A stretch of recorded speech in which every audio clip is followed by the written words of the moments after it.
제가 설교 시작 부분에서 영상을 틀어드리는 경우가 거의 없습니다만은 오늘은 설교를 시작하면서 짧은 영상 한 편을 소개해드리려고 합니다. 2009년도에 나온 것이기 때문에 제법 오래된 것이고 여러분 대다수가 잘 아시는 영상입니다. 이것은 2009년도 영국 글래스고에서 열렸던 BGT라고 있죠. 브리튼스 갓 탤런트라고 하는 그 실황을 담은 것입니다.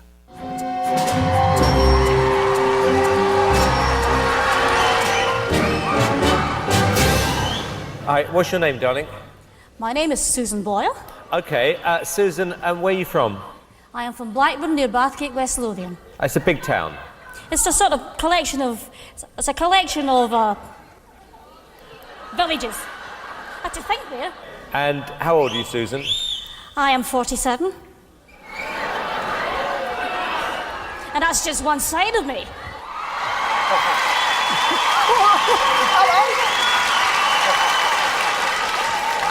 Okay, what's the dream?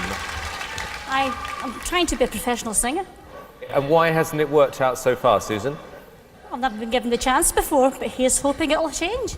Okay, and who would you like to be as successful as? Elaine Page. Elaine somebody like Page. that. What are you going to sing tonight? I'm going to sing I Dreamed a Dream from Les Miserables. Okay. Big song.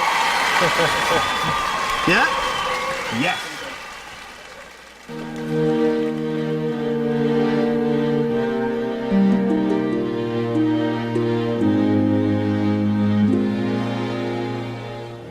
I dreamed a dream in time gone by.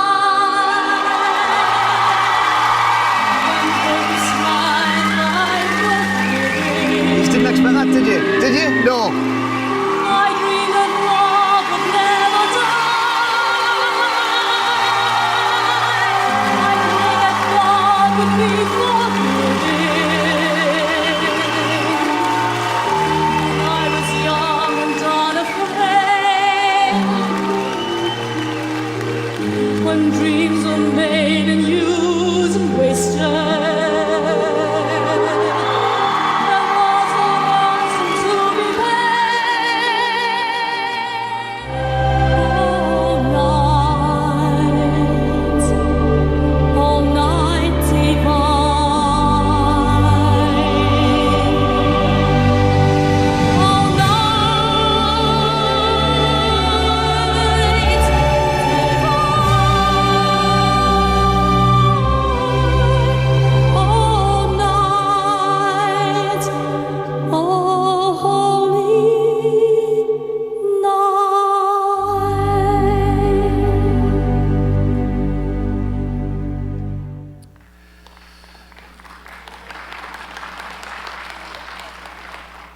여기 나오시는 분이 수잔 보일이라고 하는 여자분입니다. 보신 것처럼 이 프로에 나왔을 때 나이가 47살이었습니다. 곱슬머리에 촌스럽게 생긴 외모에 화면에서 보신 것처럼 말까지 더듬거리는 그런 사람이었습니다. 태어날 때 산소 부족으로 머리에 조금 영향이 가서 그렇다고 합니다만은 그는 학습 장애자로 성장을 했고 아스퍼거 신드롬이라고 하는 대외 관계를 잘할 수 없는 성격 장애자로 자라났습니다. 그래서 she never married. 한 번도 결혼한 적이 없어. She never been kissed by anyone yet. 누구도 그녀에게 키스해 준 자가 없었고 남자친구도 없고 데이트 신청 한번 받아본 적이 없는 왕따 인생이었습니다. 그럼에도 불구하고 이분이 BGT에 나와서 입상을 했고 결선까지 올라가는 정말 위대한 퍼포먼스를 했습니다. 그녀가 불렀던 노래가 레 미제라블에 나오는 I Dreamed a Dream이라고 하는 노래였는데요. 이 노래 하나로 세계적인 스타가 됐습니다. 이 노래가 실린 앨범이 2천만 장이나 팔렸다고 하니 얼마나 대단한 히트입니까?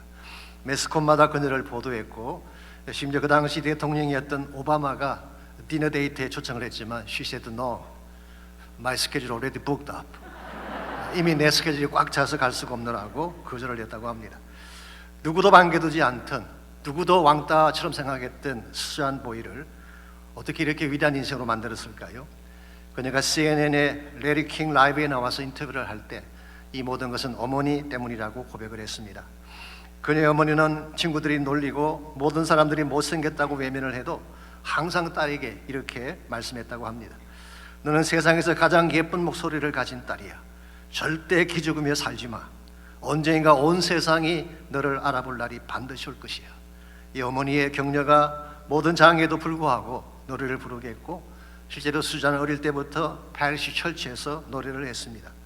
이 컨테스트에 출전하게 된 것도 2007년도에 세상을 떠난 그 어머니가 꼭 나갈 것을 격려했기 때문이라고 눈시울을 적시며 고백하는 장면을 본 적이 있습니다. 여러분, 격려의 힘은 이와 같이 위대한 것입니다. 사람들의 편견이나 왜곡된 시선을 깨뜨리고 모든 장애를 이기게 하는 힘이 있습니다. 이와 같은 격려자를 우리는 치얼리더라고 부릅니다. 혹은 응원자라고 부를 수가 있죠. 우리 주변에 삶의 응원자가 많으면 없던 에너지도 생기게 되고 낙심했던 사람들도 일어나게 됩니다. 근데 반대 유행의 사람들도 있습니다. 찬물을 끼얹고 마음을 긁는, 피곤한 삶을 더 피곤하게 만드는 그런 존재들이 있죠. 이런 사람들을 우리는 지얼리더라고 부릅니다. 지얼리더라고 하는 것은 야유를 이끄는 사람. 여러분 가시면은 적군이 나오면은 우하고 야유 보내는 사람, 그게 지얼리더예요. 이런 사람들이 많으면은 마음의 상처들이 늘어나게 되고 고통을 느끼게 됩니다. 여러분과 저는 어떤 종류의 인생을 추구해야 될까요? 치얼리더일까요? 지얼리더일까요?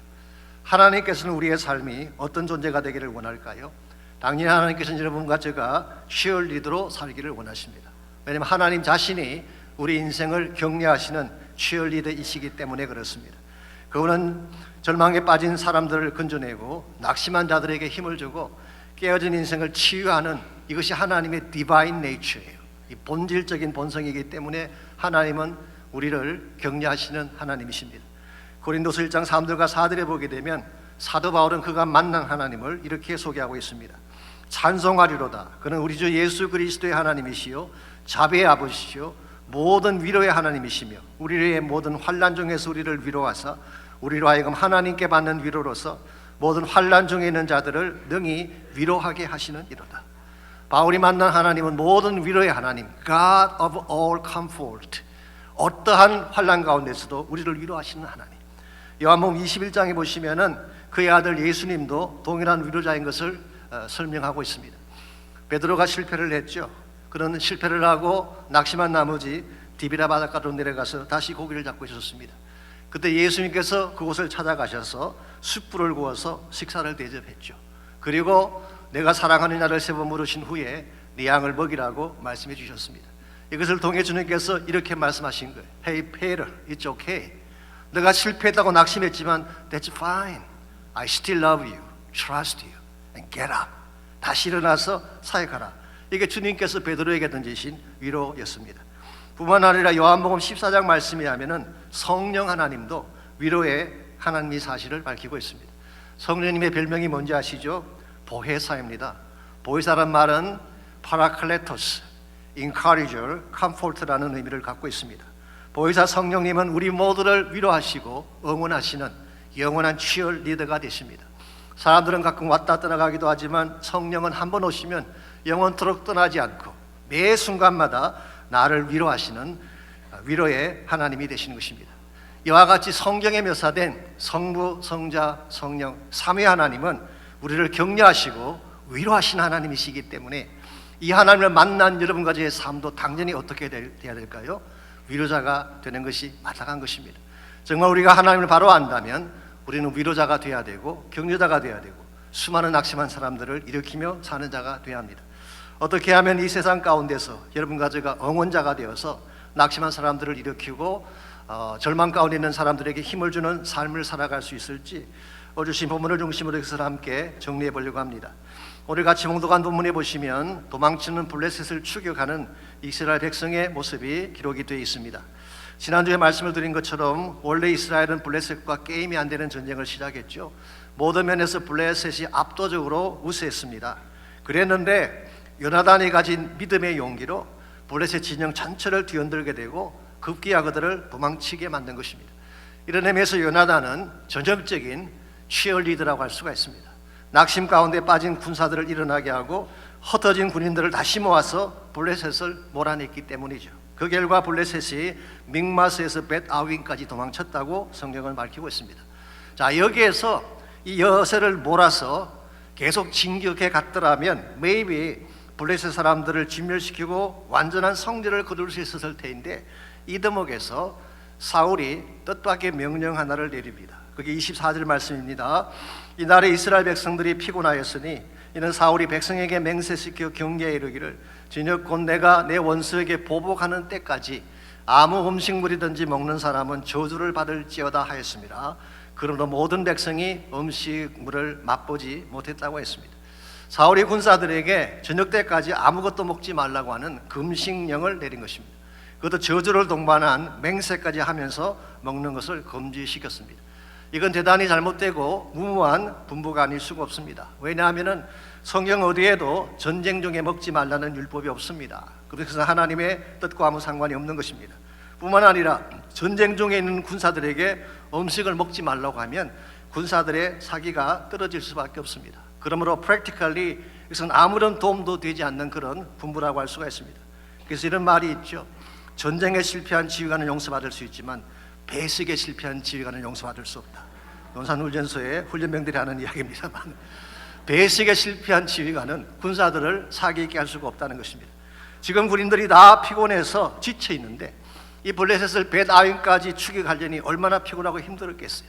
이러한 군인들에게 음식을 먹지 못하게 함으로써 결국 사기가 떨어지게 하고 주저앉게 하는 것입니다. 이런 면에서 사울은 격려자라기보다는 오히려 찬물을 끼얹는 이와 같은 존재였다는 것을 알 수가 있습니다. 왜 사울이 이와 같은 명령을 내렸을까요? Maybe 자신을 과시하고 싶었기 때문에. 실제로 요나단 때문에 전쟁의 승리가 물꼬를 트게 된 것이지만 내가 주권자이다라는 것을 밝히기 위해서 이런 명령을 했을 수가 있죠. 어떤 성경학자는 사울이 가지고 있는 폐쇄적인 왜곡된 금욕주의 때문이다 그렇게 설명하기도 합니다. 어쨌든 간에 오늘 본문을 통해서 우리는 두 가지 종류의 리더십을 발견할 수가 있습니다. 첫째는 요나단이 보여주는 격려하는 리더십이죠. 사기가 떨어지고 모든 것을 포기하려고 하는 그 백성들을 다시 일으켜 세웠던 cheerleader, 이게 요나단이 보여준 리더십이었습니다. 또 하나는 사울이 보여주었던 리더십이죠. 자신의 개인적인 야망을 위해서 백성들을 주저앉게 만드는, 백성들에게도 복이 되지 못하고 자신에게도 축복이 되지 못하는, 이게 소위 말하는 찬물을 끼얹는 지도력입니다. 여러분과 저는 이 둘 가운데서 어떤 종류의 삶을 선택하고 싶었어요? 치얼리더인가요? 지얼리더인가요? 저는 여러분 모두가 치얼리더가 되시기를 주의 이름으로 축원합니다. 그래야지 하나님의 뜻에도 합당하고 주님이 기뻐하시는 아름다운 열매를 맺으며 살아갈 수가 있는 것입니다. 우리 하나님 이 땅에는 낙심한 사람들이 많습니다. 아픈 가운데 있는 사람들이 많습니다. 절망 가운데 처해서 신음 가운데 사는 분들이 참 많은데 그들에게 정말 필요한 것은 그들을 낙심시키는 자가 아니라 치얼리더하는, 그들에게 용기를 주고 응원으로 세워주는 사람이 필요합니다. 여러분과 제가 이 땅을 살아가면서 어떻게 하면 치얼리더가 되어서 침체된 이 땅에 신바람이 일어나게 하고 죽었던 영혼들이 살아나는 그 역할을 감당하며 살아갈 수 있을지, 오늘 본문에 보시게 되면 이 사울과 요나단의 케이스를 통해서 치얼리더가 되는데 꼭 필요한 몇 가지 원리가 오늘 본문에 나와 있습니다. 첫 번째로 우리가 사람들을 세워주는 응원자가 되어 살기를 원한다면 영적인 순리를 따라야 됩니다. 영적인 순리를 따라가야지 열매가 아름답게 되는 것입니다.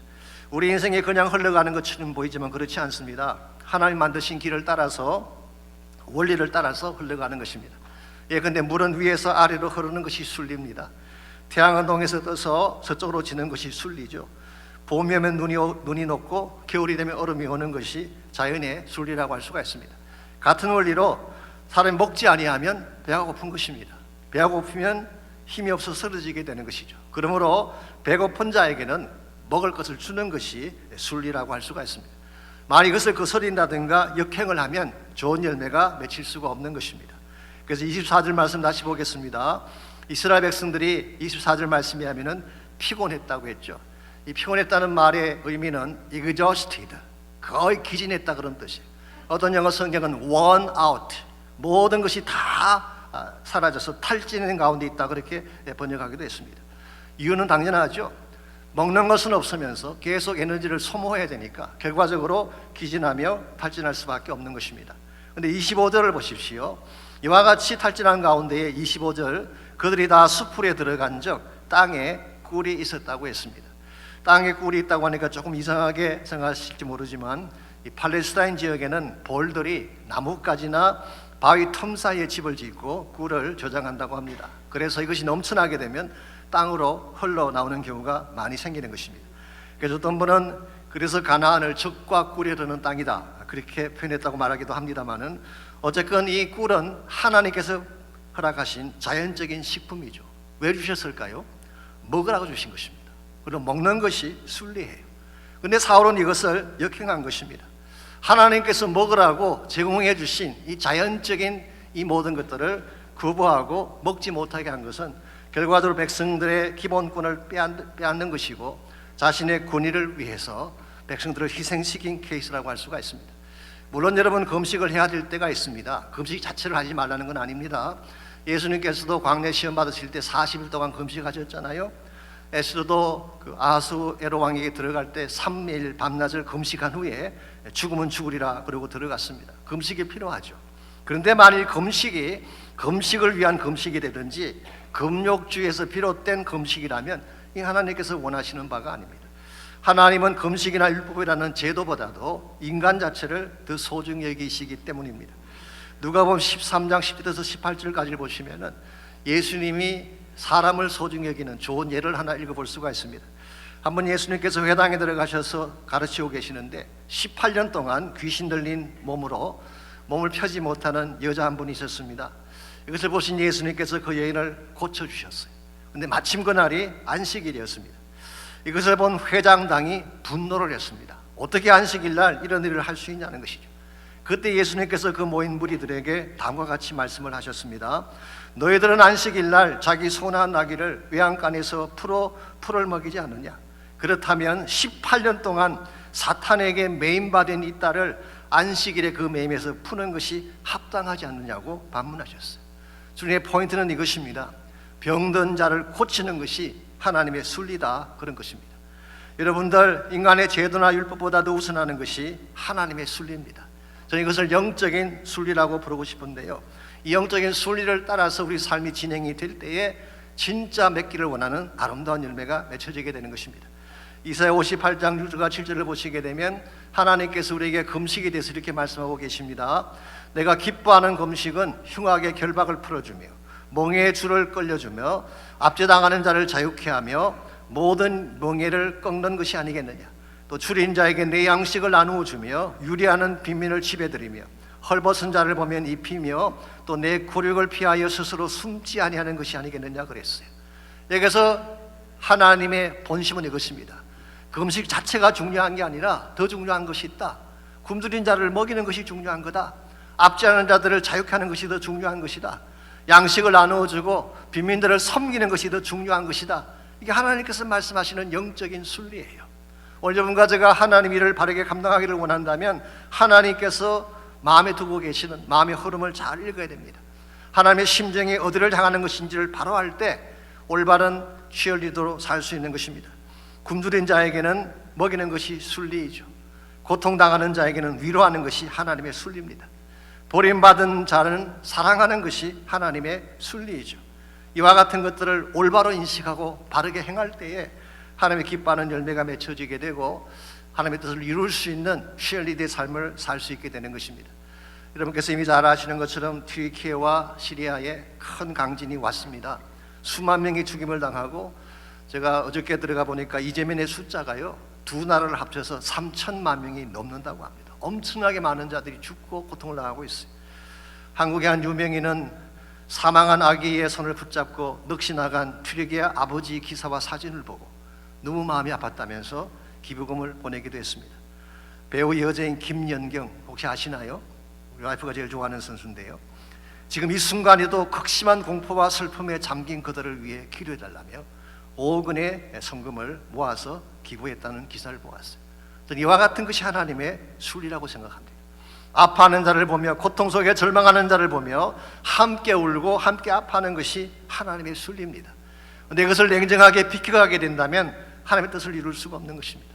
저는 여기 계신 여러분 모두가 하나님의 순리를 거스르지 말고 하나님께서 가시는 그 방향으로 함께 가시기를 주의 이름으로 축원합니다. 그래야 하나님의 꿈을 이룰 수 있는 거예요. 다음 주에 뭐가 있다고 그랬죠? 우리 지진 특별 헌금이 있다고 했습니다. 지진 헌금 쪽으로 마음이 움직여야지 순리대로 사는 거예요. 여러분께서 기도하는 가운데 전심을 다해 잘 준비하셨다가 하나님께 드리시기를 바랍니다. 두 번째로 사람들을 세워주는 홍보자로, 응원자로 살아가려면 상대방의 필요를 정확하게 알고 그것을 잘 채워줘야 됩니다. 우리가 격려한다, 응원한다고 말은 하면서도 실제로 상대가 무엇을 필요로 하는지를 잘 알지 못할 때가 있습니다. 근데 진짜 치어리더는 상대의 필요에 민감할 뿐만 아니라 그 필요를 최선을 다해 채워주는 것입니다. 오늘 본문에 나오는 요나단은 이 사실을 잘 알고 군사들의 필요를 채우려고 노력한 것을 볼 수가 있습니다. 27절 말씀 봅니다. 요나단은 그의 아버지가 백성에게 맹세하여 명령할 때에 듣지 못하였으므로 손에 가진 지팡이 끝을 내밀어 볼집에 꿀을 찍고 그의 손을 돌려 입에 대매 눈이 밝아졌더라고 했습니다. 요나단이 아버지의 분부를 듣지 못한 이유는 아시는 것처럼 백성들보다 먼저 적진으로 뛰어갔기 때문이죠. 실제로 요나단은 아버지와 영성의 동의를 안 한 것 같습니다. 아버지가 불보로 제사 지내는 것을 보면서도 동의하지 않았던 것 같고, 블레셋의 공의가 앞에 몸을 도사리며 숨는 것도 그는 기뻐하지 않았던 것 같습니다. 그래서 그는 아버지께 알리지 않고 믿음으로 싸우기로 결단하고 간 것입니다. 그 결과 음식을 먹지 말라는 사울의 분부를 듣지 못했어요. 그래서 지팡이 끝으로 꿀을 찍어서 먹었는데요, 그랬더니 눈이 밝아졌다라고 합니다. 생기가 났다 그런 뜻이겠죠. 사실 피곤할 때 당을 섭취하면은 생기가 살아난다 그러지 않습니까? 오래전에 저에게 오셔서 건강 강의하시는 목사님이 계시는데 그분은 그렇게 이야기하시더라고요. 강원도에 가게 되면 박사들을 많이 배출한 마을이 2개가 있대. 왜 하필이면 그 마을에서 수재들이 많이 나왔는가? 그 마을은 엿을 만드는 마을입니다. 그래서 마을 아이들 어릴 때부터 계속 엿을 먹였더니 머리가 좋아지더라, 그런 말을 했어요. 그래서 엿 먹이는 것이 정말 좋은 것인지 나쁜 것인지 제가 구별이 안 되는데요, 한 가지 분명한 것은 허기진 자에게 적절한 음식을 제공하면 생기가 난다는 것입니다. 그래서 29절을 보시게 되면 백성들이 요나단에게 당신 부친의 음식을 금했기 때문에 먹지 못했다는 말을 들었을 때에 요나단이 보인 반응이 29절에 이렇게 기록되어 있습니다. 요나단이 이르되 내 아버지께서 이 땅을 곤란하게 하셨도다. 보라, 내가 이 꿀 조금을 맛보고도 내 눈이 이렇게 밝아졌거든. 하물며 모든 탈취한 것을 다 먹었다면 얼마나 힘을 냈을까, 그런 이야기를 했어. 이 땅을 곤란하게 했다, 이 말의 뜻은 우리 민족 전체를 공경 가운데 처하게 했다, 그런 뜻이에요. The Living Bible은 재미있게 번역했어요. That's ridiculous. 이건 말도 안 되는 어리석은 행동이다, 그렇게 번역했습니다. 지금 사울은 백성들이 당하고 있는 고통에 관심이 없어요. 그들이 얼마나 배고파하며 기진했는가에는 관심이 없고 오로지 자기 원수를 복수할 때까지 일하겠다는 신념만 가지고 있습니다. 이건 대단히 위험한 것입니다. 폭군이나 독재자들이 이런 일을 많이 하죠. 사람을 소중히 여기지 않고 자기 목적을 이루기 위한 수단이나 도구로 사용하는 경우가 있습니다. 하나님이 결코 이거 기뻐하지 않습니다. 우리 여러분과 저는 이웃의 필요를 정확하게 알고 그들의 아픔과 니들을 잘 채워주는 삶을 살아가야지 하나님이 기뻐하는 열매를 맺는 것입니다. 흔히 필요에 대해서 이야기할 때에 felt need라고 하는 단어를 쓰죠. 이건 그냥 필요가 아니라 절실하게 느끼는 필요, 그런 뜻입니다. 이 felt need, 제가 예배 목적을 그럴 때 자주 말씀을 드립니다만은 이 felt need라고 하는 것은요, 여러분 이빨이 아파서 치과를 가시잖아요. 요즘은 그렇게 안 하지만 엑스레이 받으시면 다 나오지만 옛날에는 의사 선생님이 작은 망치를 가지고 이빨을 톡톡 쳤어요. 다른 이빨을 때릴 때는 가만히 있는데 특정 부위를 건드리면 아야 하는 데가 있죠. 그게 아픈 데예요. 그게 썩은 이빨입니다. 이와 같은 아픔을 felt need라고 부르는 것입니다. 누구에게나 felt need가 있습니다.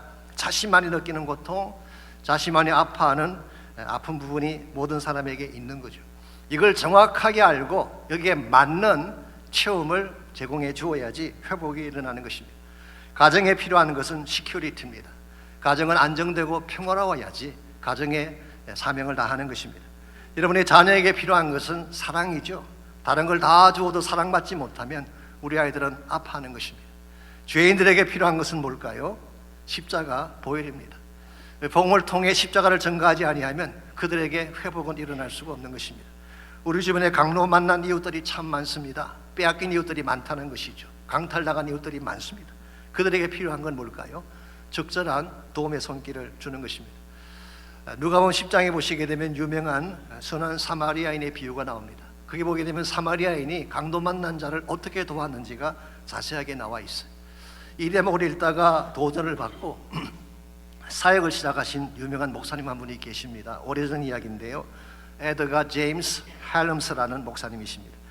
이분은 원래 보스턴 지역에서 목회하던 감리교 목사님이었는데요. 누가복음 10장을 읽다가 선한 사마리아인의 그 이야기에 감동을 받고 그것을 실천하기로 결심을 합니다. 그래서 보스턴 남부 지역으로 내려가서 어렵게 사는 사람들에게 구호품을 싣고 가서 나눠주는 것입니다. 어렵게 사는 사람들이 경제적으로 강도 만난 사람들에게 갈 수가 있죠. 그런데 그렇게 구호품을 나눠줬더니 반응이 별로였어요. 그렇게 큰 반응이 일어나지 않았습니다. 이유가 뭔가 고민하던 이 에드가 제임스 헬름스 목사님이 누가복음 10장을 다시 찬찬히 읽기 시작했어요. 그러다가 예전에 놓쳤던 중요한 사실을 발견했습니다. 이 선한 사마리아인이 그냥 이웃을 도운 게 아니라 그 이웃에게 적절한 필요를 채워줬다는 사실을 알게 됐어요. 네 가지 차원에서 그런 일을 행했습니다. 첫 번째로 불쌍히 여겼다. compassionate heart. 이웃을 도울 때에 의무감에서 도우면 별 도움이 안 됩니다. compassionate heart가 있어야 돼요. 사랑하는 마음이 있어야 돼요. 두 번째로 healing. 아픈 부위를 치유해 주었어요. 상처 부위에 포도주와 기름을 붓고 싸매어 주었죠. 세 번째로 안전한 곳으로 이렇게 옮겨 주었습니다. 길가에 그냥 두면 또다시 강도 만날 위험이 있기 때문에 안전한 곳, 시큐리티를 준 것입니다.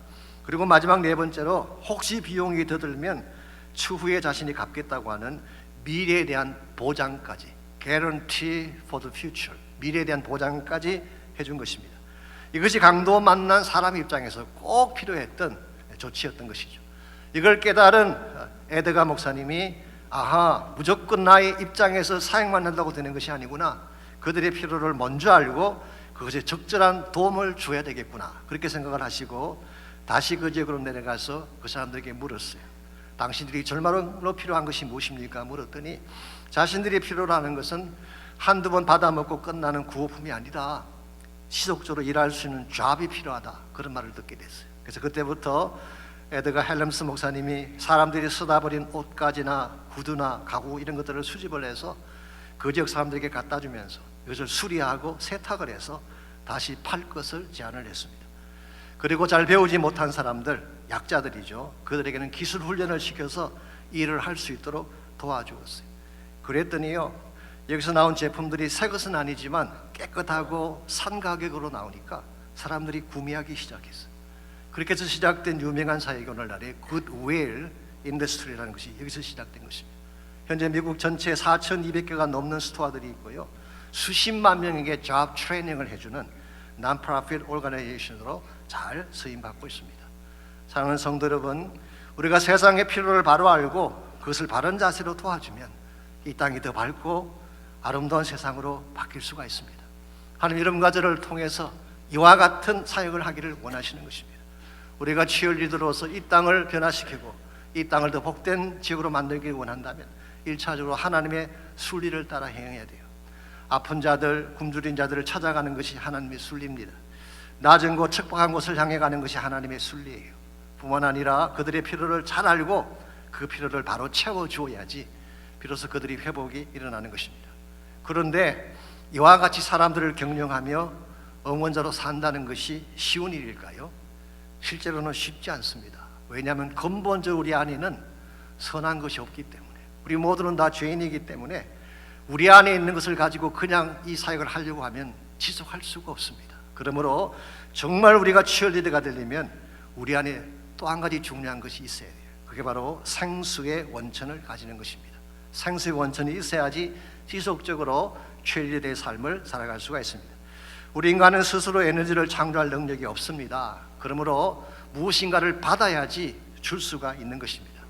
받지 아니하고 주는 것은 불가능합니다. 여러분과 제가 사역을 감당하기 위해 받아야 될 가장 중요한 리소스가 뭘까요? 결론부터 말씀드리자면 그것은 바로 성령님이에요. 성령의 생수를 받아야지 우리 삶이 회복이 되고 우리 삶이 메마르지 않고 풍성한 열매를 맺게 되는 것입니다.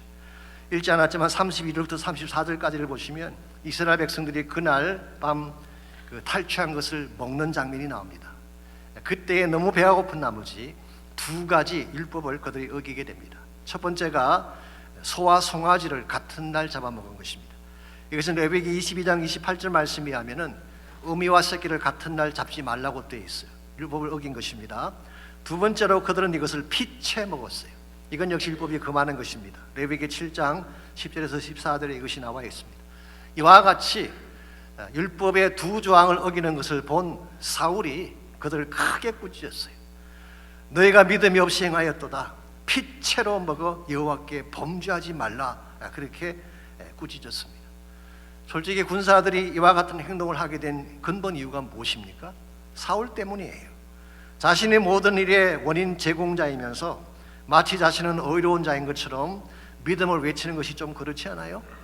지금까지 불법으로 제사를 드리고 하나님 말씀을 순종하지 아니한 장군인이 이제 와서 작은 율법의 조항을 외치는 것을 보며 군사들이 속으로 뭐라고 했겠어요? 한국 군대 남자들이 이렇게 분명히 말했을 것입니다. 까고 있네, 지나 잘하지. 지도 못하면서 왜 우리에게 이렇게 강요하느냐? 아마 그랬을 확률이 대단히 높습니다. 왜 사울이 이와 같이 백성들에게 어떤 면에서는 참 이렇게 낮춤을 받게 되고 위선적인 모습으로 드러나게 되고 그의 삶 자체가 드라이한 모습으로 변하게 됐을까요? 물론 여러 가지 많은 요인이 있을 것입니다만 저는 개인적으로 궁극적인 가장 중요한 요인이 35절에 암시가 되어 있다고 봅니다. 35절입니다. 사람이 여호와를 위하여 제단을 쌓았으니 이는 그가 여호와를 위하여 처음 쌓은 제단이었더라. 여러분, 사울이 왕이 된 지가 약 2년이 됐다고 말씀드렸습니다. 그랬는데 it was the first time he has done this. 이 altar, 이 제사를 말하는 것이 하나님을 예배하는 제단을 말합니다. 이 제단을 쌓은 것이 이때가 처음이라고 합니다. 아브라함의 경우는요, 하나님 만나고 약속을 듣자마자 제일 먼저 한 것이 제단을 쌓고 여호와 이름을 부르는 거예요. 예배를 가장 먼저 드린 것입니다. 이삭의 경우도 창세기 26장 25절에 보게 되면 한 구절이지만 이삭의 전생애를 요약해주는 말씀이 거기 나옵니다. 이삭에게 제일 먼저 한 것은 제단을 쌓고 여호와 이름을 부르는 것, 예배를 가장 먼저 드렸어요. 그 두 번째로 한 것이 장막을 세우는 것, 이 장막은 가정을 말하는 것입니다. 그리고 세 번째로 한 것이 우물을 팠다고 했어요. 이것은 사회생활, 그 당시는 유목민 생활이기 때문에 우물이 굉장히 중요하죠. 이 목축에 필요한 물을 파는 것을 한 것입니다. 그러므로 아브라함도 그렇고 이삭도 그렇고 그들의 first priority, 그들 인생의 최고 우선순위는 하나님을 향한 예배의 제단이었어요. 그런데 사울은 2년차가 되었는데 이제 와서 처음으로 제단을 쌓았어요. 그만큼 하나님과의 관계가 소원했고 예배에 대해서 인색했다, 그런 뜻입니다. 이와 같이 하나님과의 관계가 소원하게 되면 우리 삶은 드라이해질 수밖에 없습니다. 말라갈 수밖에 없는 것입니다. 왜냐하면 생수라고 하는 것은 하나님의 제단으로부터 흘러나오는 것이기 때문에. 에스겔 47장에 보시면은 성전문에서 흘러나오는 생수에 대한 환상이 나오지 않습니까? 그 생수가 성전에서 흘러나와서 땅끝까지 흘러가는데 가는 곳곳마다 생명의 역사가 일어났다고 밝히고 있습니다. 이게 보좌에서 흘러나오는 생수의 강인 것이죠.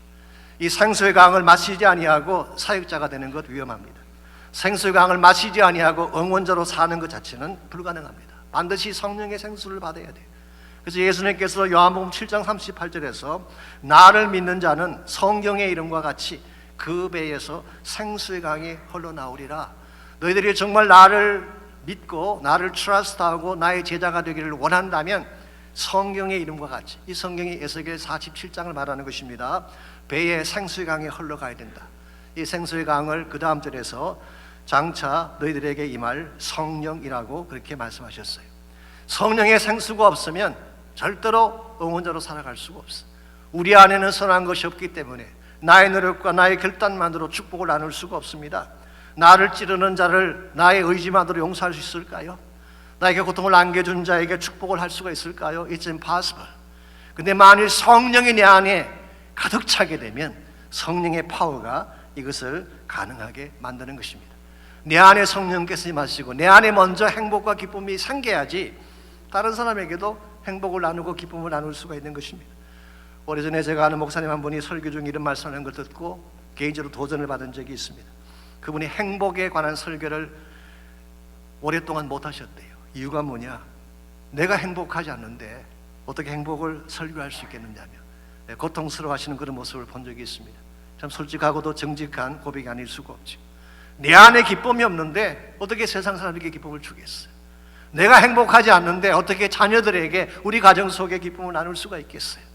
내가 절망 속에 고통을 당하고 있는데, 내 마음속에 선뿌리가 가득 차 있는데 어떻게 사랑을 노래하고 희망을 노래할 수가 있겠어요? 그러나 성령 받으면 가능한 것입니다. 가난 나의 심령이 성령 받으면 회복하게 됩니다. 성령이 내 안을 가득 채우게 되면 용서하게 되고 축복하게 되고 은혜와 하나님의 아름다움을 나누며 살아갈 수 있게 되는 것입니다. 하나님, 여러분과 저에게 성령이라고 하는 놀라운 선물을 주셨어요. 성령님은 여러분과 저에게 영원토록 떠나지 않는 우리의 영원한 치어리더가 되십니다. 사람들은 매입이 왔다 갈 수 있어요.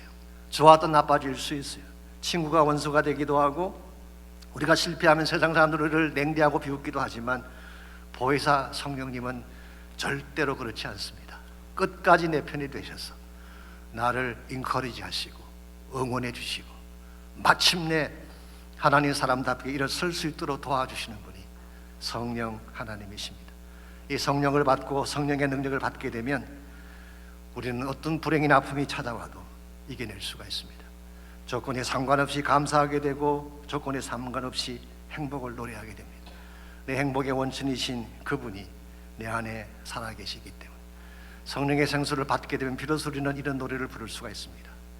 화려하지 않아도 정직하게 사는 삶, 가진 것이 없어도 감사하며 사는 삶, 내게 주신 작은 힘 나누어주며 사는 삶, 그리고 이러한 삶이야말로 행복이라고 고백할 수 있는 능력, 내 안에 성령께서 주시는 것입니다.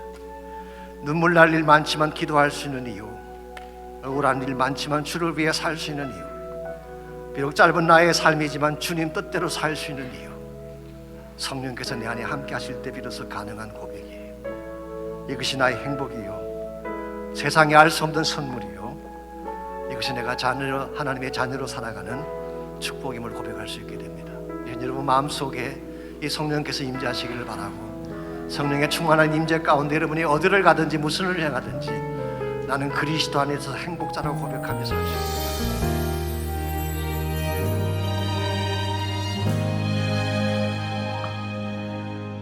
화려하지 않아도 정결하게 사는 삶, 가진 것이 적어도 감사하며 사는 삶, 내게 주신 작은 힘 나눠주며 사는 삶, 이것이 나의 삶의 행복이라고.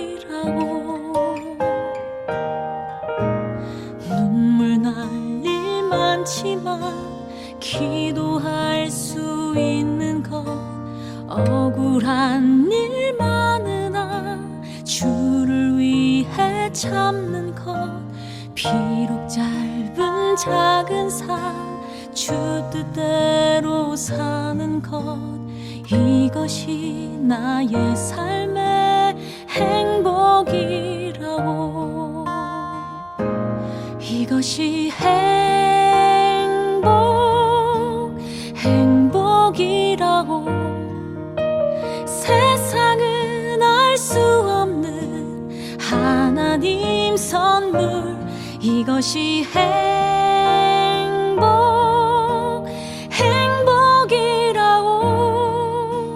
하나님의 자녀로 살아가는 것, 이것이 행복이라고.